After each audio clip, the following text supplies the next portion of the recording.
Assalamualaikum warahmatullahi wabarakatuh. Halo teman-teman semua. Kami dari kelompok 4 yang beranggotakan saya Adam Aditya Saf dengan NPM 6532500062 dan saya Muhammad Fadul Arosi dengan NPM 653250069. Saya Rifat Al-Fadarwani dengan NPM 653250063. dan kami akan membahas tentang distribusi sampling rata-rata. Selamat menyaksikan. Baik teman-teman sekalian, jadi saya akan menjelaskan pengertian dari distribusi sampling rata-rata.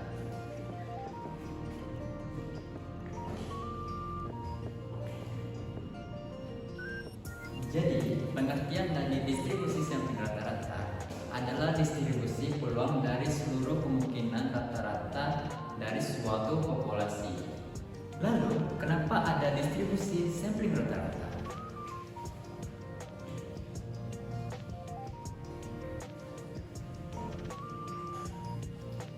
Jadi kenapa adanya distribusi sampling rata-rata itu karena penelitiannya itu kalau dihitung secara keseluruhan itu terlalu lambat dan tidak efisien.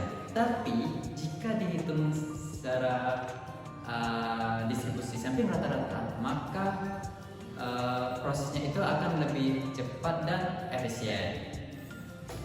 Oke, saya akan memberikan contohnya. Misalnya ini, ada peneliti datang ke suatu sekolah. Sekolah tersebut terdapat 1000 siswa.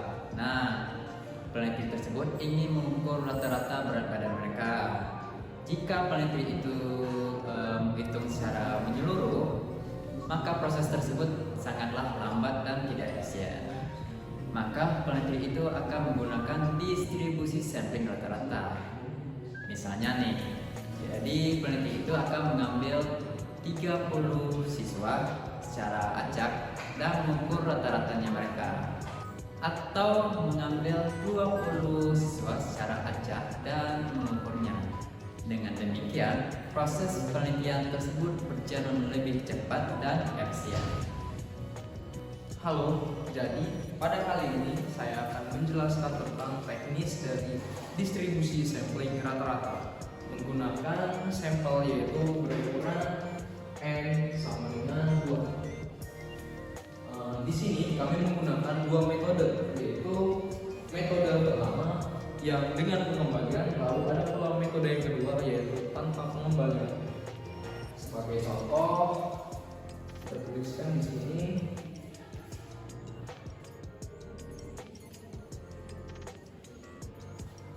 Sini nama. Kita ambil saja dari penggunaan handphone.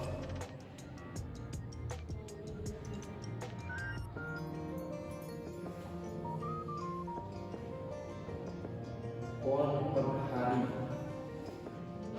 jam, hari. Di sini untuk nama kita tuliskan saja yang pertama bisa siapa saja. Contohnya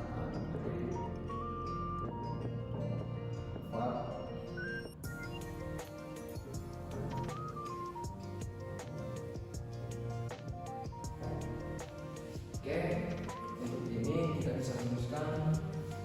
Di sini kita isi saja 15 jam, lalu di sini 9 jam, 1 jam, 12 jam, dan 13 jam. Ini metode dengan pengembalian. Lalu kita lanjut lagi ke contoh yang kedua, yaitu tanpa pengembalian.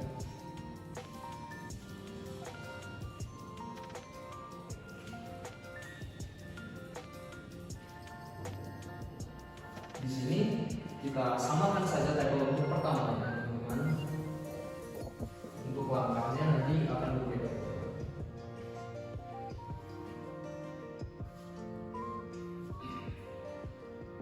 Sini tulis nama lagi, lalu sini penggunaan handphone.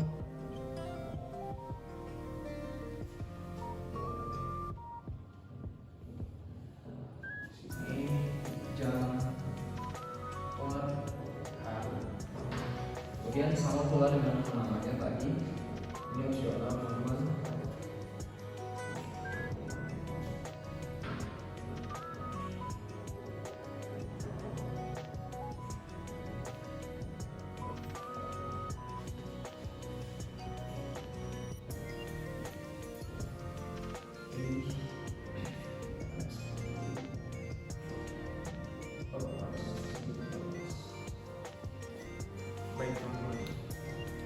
Baik teman-teman, di sini saya akan menjelaskan dulu metode yang pertama, yaitu metode dengan pengembalian. Sebelumnya, metode dengan pengembalian itu apa sih? Jadi, metode dengan pengembalian itu seperti sebuah objek yang diambil lalu dapat dikembalikan lagi ke dalam populasinya teman-teman. Oke, langsung saja di sini kita menggunakan ukuran sampling yaitu n sama dengan 2. Metode pengembalian. Contohnya di sini, Andre kita lihat saja di sini A. Rifat kita buat sebagai B, Adam, C, Fadil, D, lalu Adi, E. Untuk penghitungannya di sini dapat kita buat lagi.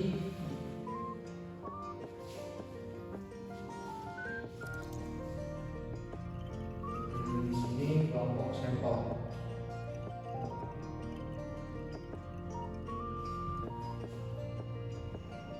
Lalu di sini ada X bar. Jadi di sini kita langsung saja mengambil seperti contoh dari Andre. Andre itu kan A. Jadi di sini kita lihat A. Jadinya Andre. Sini 15. Kok 15 sih anjir? Oke, dan di sini dari AA atau kita ambil dari Andre yang hasilnya itu 15 ditambah 15 ya dibagi lagi 2. Jadi 15. Kita langsung lagi di sini AB. Dari 15 tambah 9 dibagi 2. Jadi hasilnya sih teman-teman 12. Kita lanjut lagi di sini AC. AC di sini dari Andre sampai pada atau 15 ditambah 12 dibagi 2 yaitu 12,5. Lanjut lagi AD yaitu 15 ditambah 12 dibagi 2. Jadi hasilnya di sini itu menjadi 14. Oke, kita lanjut lagi di sini AE. Untuk penghitungannya sama dengan yang di atas ya teman-teman.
Baik teman-teman, di sini kita lanjutkan lagi untuk mencari distribusi sampel frekuensi ya teman-teman. Dimulai dari rata-ratanya. Jadi di sini dimulai dari angka 9.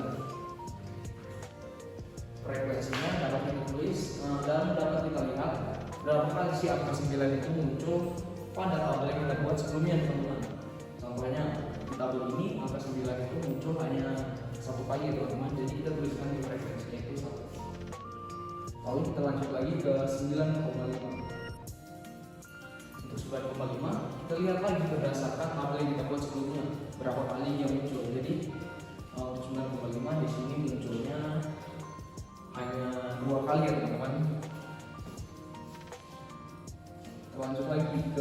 10 berapa kali muncul berdasarkan tabel sebelumnya teman-teman.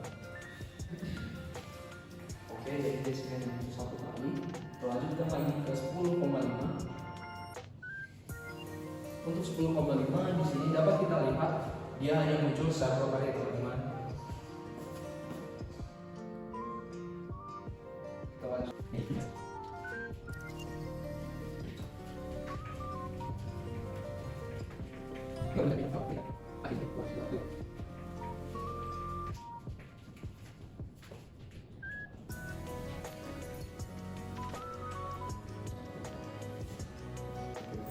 Baik teman-teman, sini ada salah dulu.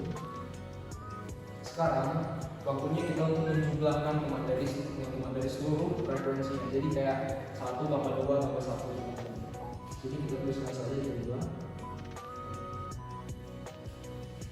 yaitu 25. Kalau kita lihat di sini untuk penjumlahan dan hasil dari frekuensi sampelnya dapat kita isi dari pembagian dari 1 dibagi 25 dikali dengan 100 teman-teman, yaitu hasilnya 4%. Kita lanjutkan lagi dengan yang kedua, yaitu 2 dikali 25, yaitu hasilnya 8%. Begitu juga dengan yang ketiga, 1 dibagi 25 dikali dengan 100, yaitu sama saja hasilnya 4%. Kemudian untuk yang ke bawahnya itu penghitungannya sama ya teman-teman dengan yang tadi. Jadi angka yang di sini dibagikan dengan yang kelima, lalu dikali dengan 105 gitu.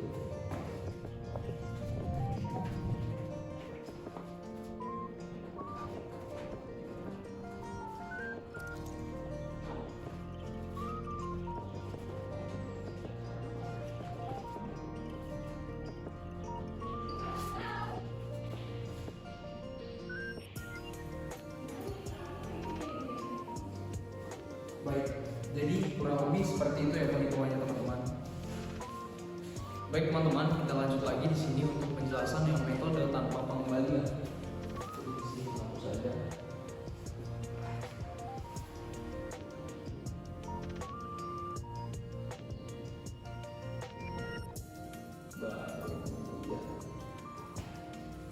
Baik, kita buat lagi.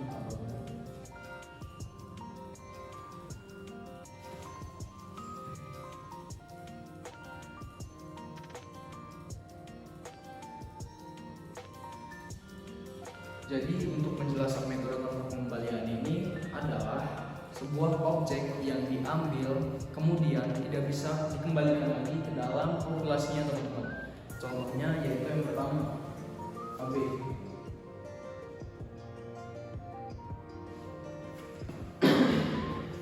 Tulis pasangan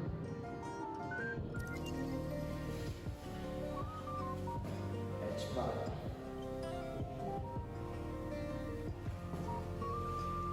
AB di sini dapat diketahui AB adalah Andre dan Riva.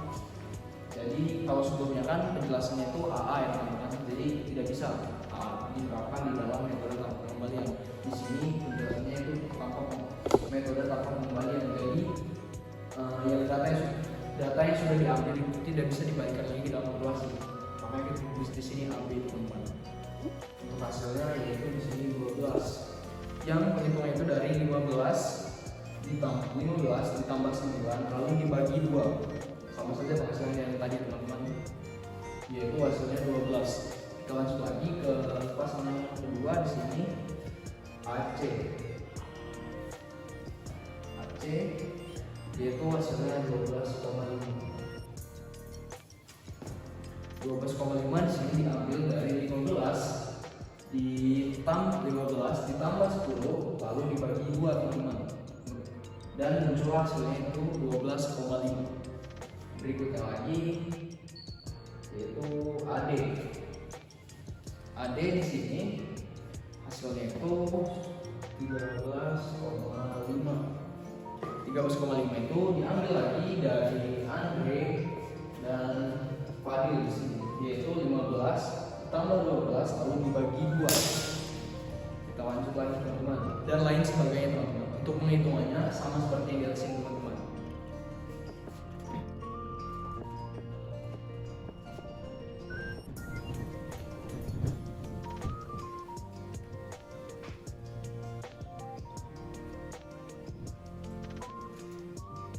Kata-kata.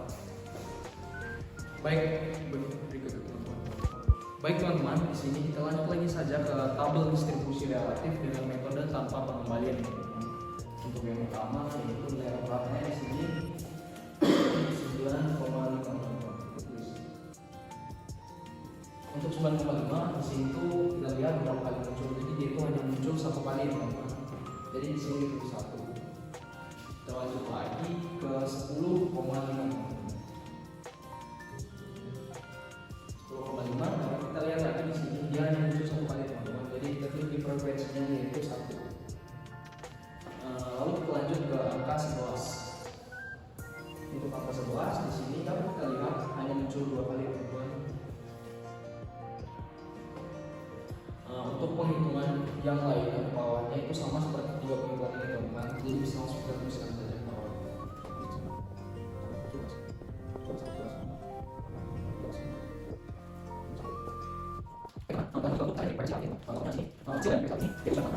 Teman-teman, kita lanjut lagi untuk penghitungan frekuensi relatifnya. Untuk penghitungannya seperti ini teman-teman. Di sini kan angkanya 1 dibagi menjadi, kita jumlahkan saja sebelumnya teman-teman.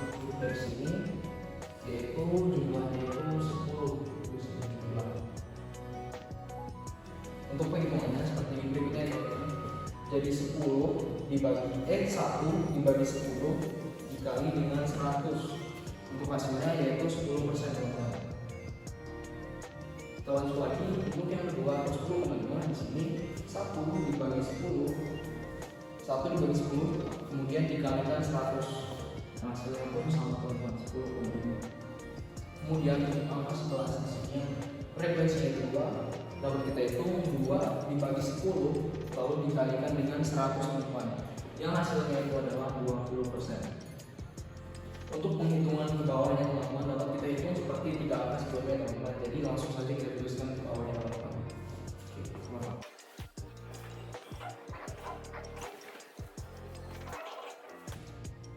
Oke, untuk penghitungan metode tanpa pengembalian kurang lebih seperti ini ya teman-teman.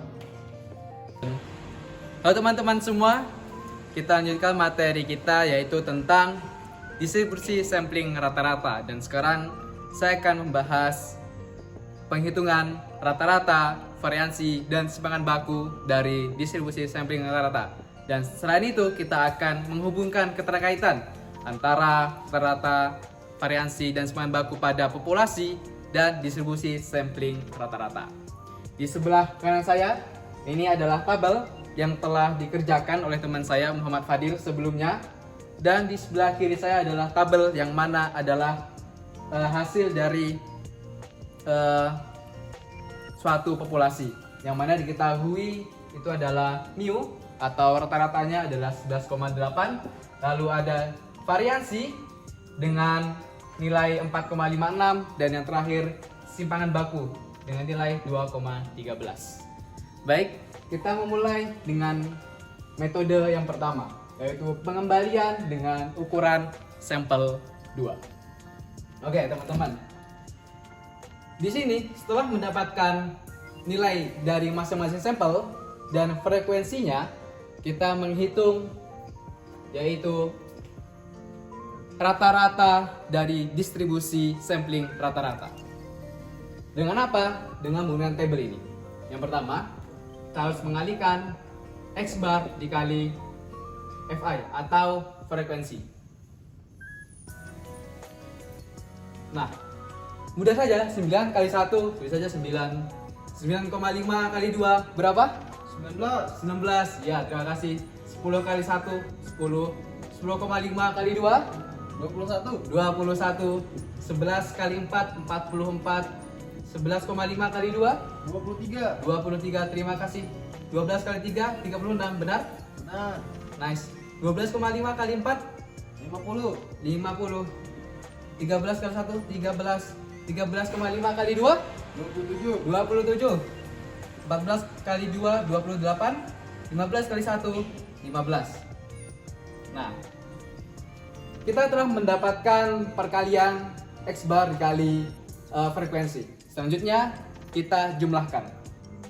Dari 9 tambah 19 sampai tambah 15. Berapa hasilnya? 295. Baik, 295. Nah, selain itu kita juga menjumlahkan frekuensi. 1 tambah 2 tambah 1 tambah 2 tambah 4 tambah 2 tambah 3 tambah 4 tambah 1 tambah 2 tambah 2 tambah 1. Hasilnya 25, benar? Benar, 25. Nice, terima kasih. Dari sini kita mendapatkan yaitu rata-rata. Rata-rata dari distribusi sampling rata-rata yaitu 295 dibagi 25. Berapa? 11, 8. nah 11,8. Terima kasih. 11,8. Selanjutnya kita mencari simpangan salah, mencari variansi dari distribusi sampling rata-rata. Nah, ini kita juga bisa melanjutkan dari tabel ini, ya. Oke, kita lanjutkan. Setelah ini kita X bar dikurangi dengan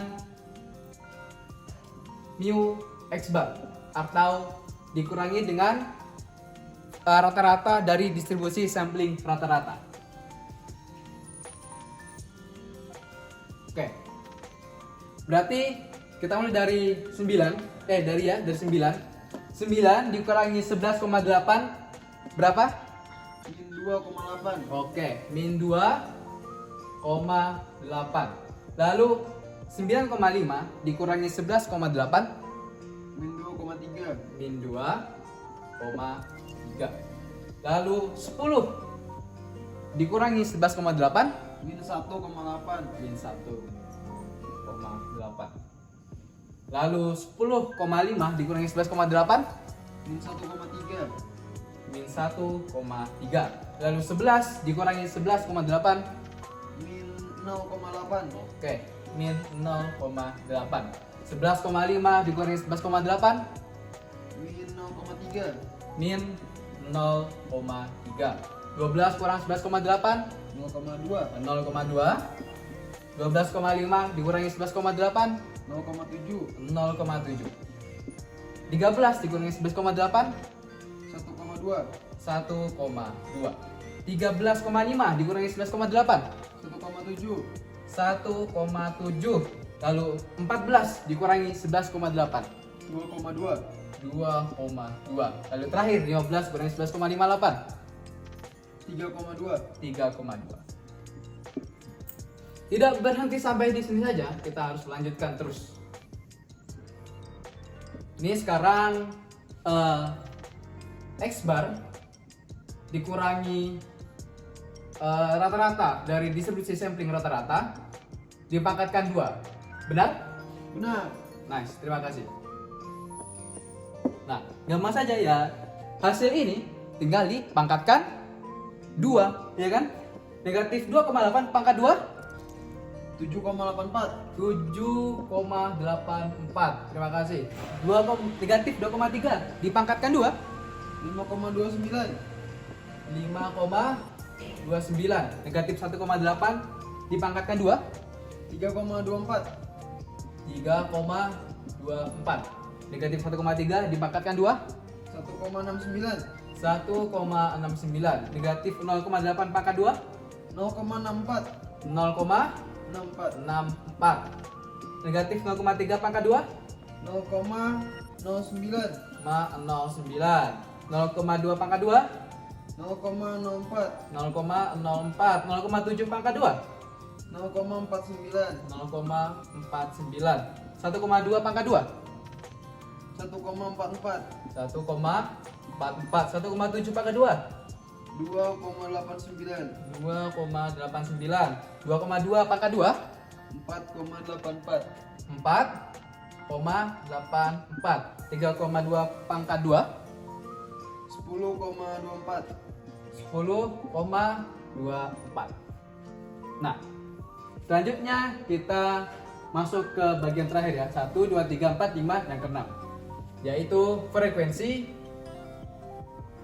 dikali X bar dikurangi rata-rata dari distribusi sampling rata-rata dipangkatkan 2. Oke, gampang saja. Hasil ini tinggal dikalikan dengan frekuensi. 7,8 dikalikan 1, 7,84. 5,29 dikalikan 2, 10,58. ya 10,58. Lalu 1 dikali 3,24, 3,24 pastinya. Lalu 2 dikali 1,69, 3,38. 3,38. 0,64 dikalikan 4,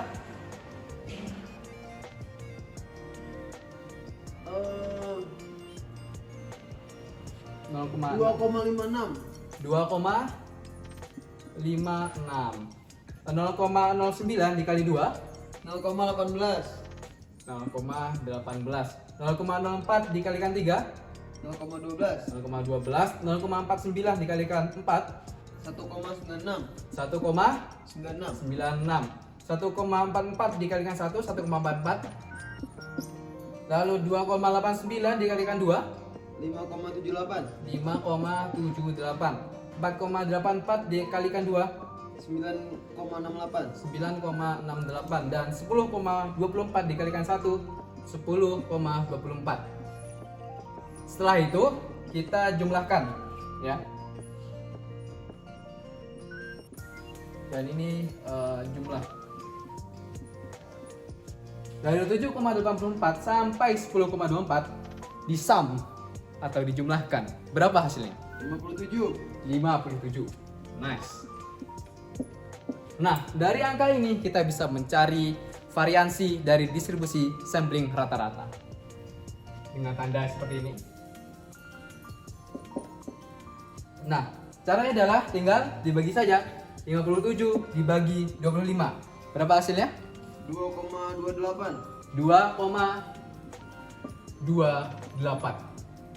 Untuk mencari simpangan baku, tinggal diakarkan saja. Simpangan baku akar 2,28 tambah dengan berapa? 1,509. Oke, 1,509. Oke, kita lanjut mencari keterkaitan hubungan dari populasi rata-rata dan distribusi sampling rata-rata. Yang pertama, mu X bar sama dengan mu dari populasi rata-rata. Bisa kita lihat di sini 11,8, maka di sini juga 11,8. Artinya sama. Yang kedua, sigma kuadrat.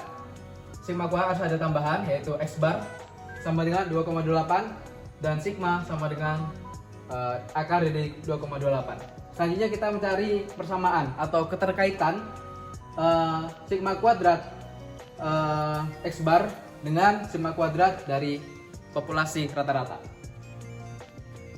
Yang pertama, sigma kuadrat X bar sama dengan sigma kuadrat dibagi n. Benar? Nice. Sama dengan sigma kuadrat yaitu 4,56.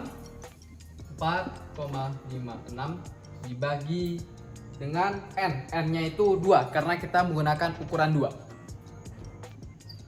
Hasilnya berapa? 2,28. 2,28. Dan ini sama dengan yang di sini. Artinya apa? Artinya ini berkaitan dan berhubungan. Selanjutnya yaitu keterkaitan atau hubungan antara simpangan baku dari distribusi sampling rata-rata dengan populasi rata-rata. Ya, kita lihat. Sigma X bar sama dengan sigma dibagi n diakarkan. Kita tahu kalau sigma di sini adalah 2,13. 2,13 lalu akar dari n. N-nya adalah 2 ya, seperti yang telah dijelaskan sebelumnya. Setelah seperti ini didapatkanlah hasil berapa? 1,509. 1,509. Dan ini sama dengan hasil sebelumnya. Artinya berkaitan dengan apa? Dari populasi rata-rata dan distribusi sampling rata-rata. Oke teman-teman, setelah kita membahas metode dengan pengembalian dengan ukuran 2, setelahnya kita membahas yaitu tanpa pengembalian. Tambahkan saja tanpa pengembalian dengan ukuran sampel 2. Untuk artinya telah dijelaskan oleh teman saya Muhammad Fadil sebelumnya. Untuk itu kita harus ketahui rata-rata sampel dari setiap nilainya. Yang pertama itu ada 9,5, benar? Nah, Oke, 9,5. Frekuensinya berapa? 1. Oke, 1. Setelahnya 10,5. 10,5 dengan frekuensi 1. 1. Selanjutnya 11. 11 dengan frekuensi 2. 2. Selanjutnya 11,5. 11,5 dengan frekuensi 1. 1. Selanjutnya 12. 12 dengan frekuensi 1. 1. Selanjutnya 12,5. 12,5 dengan frekuensi 2. 2. Selanjutnya 13,5. 13,5 dengan frekuensi 1. 1. Setelahnya 14. 14 dengan frekuensi 1. 1. Ada lagi? Sudah. Oke, terima kasih. Untuk caranya sama seperti dalam metode pengembalian dengan ukuran sampel 2. Tetapi kali ini lebih sederhana, lebih singkat. Karena apa? Karena menggunakan metode tanpa pengembalian. Ya. Caranya sama, X bar dikali frekuensi. Mudah saja. 9,5 dikali 1 ya 9,5. Lalu 10,5 kali 1 10,5. 11 kali 2 22. 11,5 kali 1 11,5. 12 kali 1 12. 12,5 kali 2 25. 25. 13,5 kali 1 13,5. 14 kali 1 14. Lalu ini X bar dikurangi dengan rata-rata distribusi sampling rata-rata. Oleh karena itu kita hitung jumlahannya dari 9,5 ditambah 10,5 tambah 22 sampai ditambah 14, hasilnya berapa? 118. 118. Setelah itu kita juga menghitung frekuensi ya. 1 tambah 1 2, 2 tambah 2 4, 4 tambah 1 5, 5 tambah 1 6, 6 tambah 2 8, tambah 1 9, 9 tambah 1 10 ya, 10. Ya, itu adalah perhitungan yang benar ya, bukan seperti si beliau yang menghitungnya kurang tepat. 10 tambah 6 17. Cukup tahu. Oke, yang 10 ya. Benar ya 10? Betul. Ya, terima kasih. Setelah itu kita bisa mencari mu X bar atau rata-rata dari distribusi sampling rata-rata. Mudah saja, 118 dibagi 10 berapa? 11,8. 11,8. Oke, 11,8. Setelah diketahui rata-rata, kita mencari langkah selanjutnya untuk mencari variansi dari distribusi sampling rata-rata, yaitu X bar dikurangi dengan rata-rata dari distribusi sampling rata-rata. 9,5 dikurangi 11,8 min 2,3. min 2,3. 10,5 dikurangi 11,8 min 1,3. min 1,3. 11 dikurangi 11,8 min 0,8. min 0,8. 11,5 dikurangi 11,8 min 0,3. min 0,3. 12 dikurangi 11,8 0,2. 0,2. 12,5 dikurangi 11,8 0,7. 0,7. 13,5 dikurangi 11,8 1,7. 1,7. Terakhir 14 dikurangi 11,8 2,2. 2,2. Oke. Setelah ini kita lanjut dengan mengkuadratkan dari hasil ini. Ya. Negatif 2,3 dipangkatkan 2 5,29. 5,29. Lalu negatif 1,3 pangkat 2 1,69. 1,69.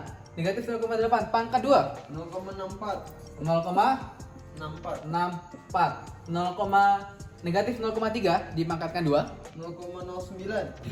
0,09. 09. 0,2 pangkat 2 0,65. 0,04, 0,04. 0,7 pangkat 2. 0,49, 0,49. 1,7 pangkat 2. 2,89, 2,89. Lalu 2,2 dipangkatkan 2. 4,84, 4,84. 84. Oke, masuk ke langkah sebelum terakhir. Ya. Kalau di tabel, ini bagian tabel terakhir, yaitu frekuensi dikalikan dengan nilai yang ada di tabel ini. Ya, mudah saja ya. Frekuensi 1 dikali 5,29, 5,29. 1 dikali 1,69, 1,69. Lalu 2 dikali 0,64 berapa? 1,28, 1,28. Lalu 1 dikalikan 0,09 ya 0,09. 1 dikali 0,04 ya 0,04. 2 dikali 0,49 0,98, 0,98. Lalu 1 dikali 2,89 2,89. 1 dikali 4,84 ya 4,84. Setelah itu kita jumlahkan dari 5,29 sampai 4,84. Berapa hasilnya? 17,1, 17,1. Nah, kita telah mendapatkan jumlah dari tabel ini. Selanjutnya apa? Tinggal dibagikan dengan frekuensi untuk mencari variansi dari distribusi sampling rata-rata. Oke. Berarti 17,1 dibagi 10 berapa? 1,71, 1,71 ya. Lalu untuk mencari simpangan bakunya ya tinggal diakarkan saja ya kan. Akar 1,71. Berapa hasilnya? 1,307, 1,307. Begitu teman-teman. Oke teman-teman, sekarang kita membahas keterkaitan hubungan dari populasi rata-rata dengan distribusi sampling rata-rata. Oke. Sama seperti sebelumnya, untuk rata-rata ya, mu x bar sama dengan mu dengan populasi rata-rata sama kan 11,8 nilainya sama. Selanjutnya sigma kuadrat x bar ya, kita mencari hubungan variansi dari distribusi sampling rata dengan populasi rata.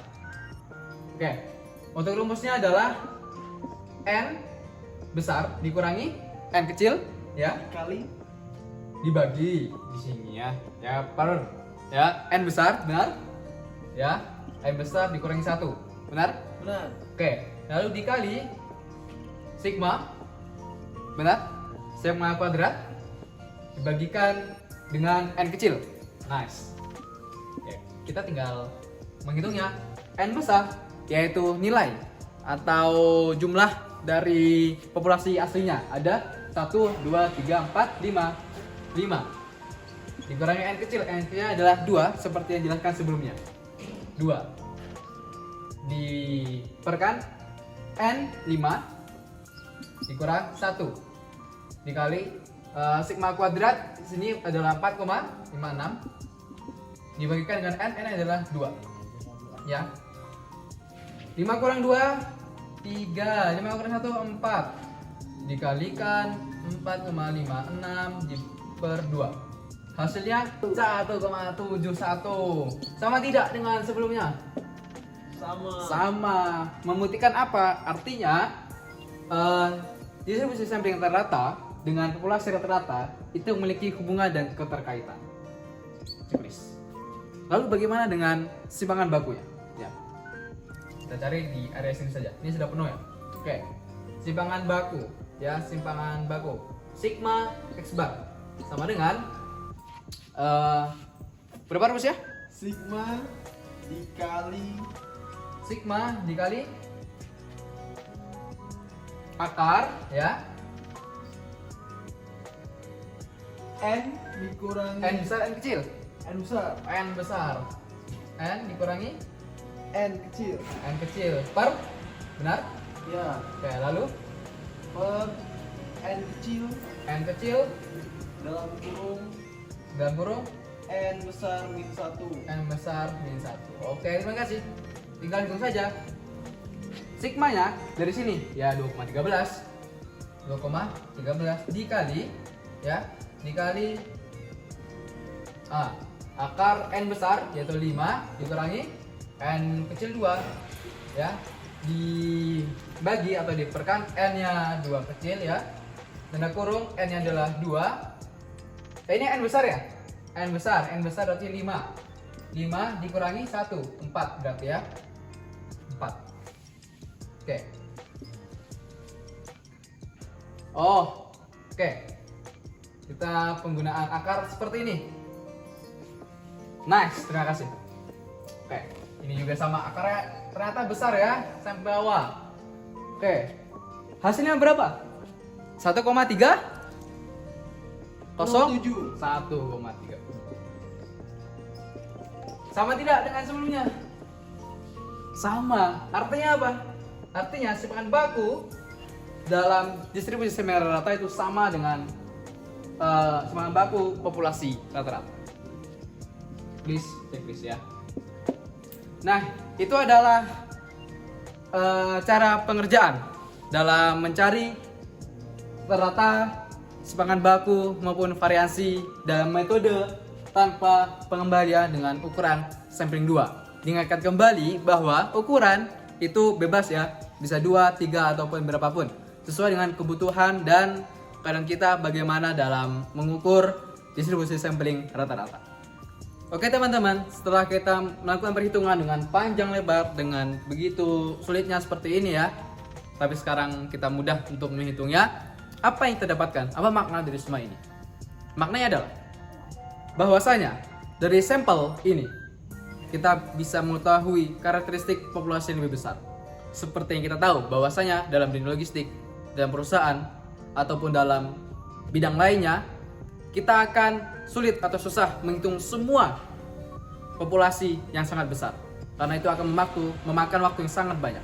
Dengan menggunakan sampel, kita bisa mengetahui karakteristiknya. Asalkan apa? Asalkan menggunakan metode dengan benar dan cara pengerjaan dengan benar dan tepat. Sekian, terima kasih. See you next time.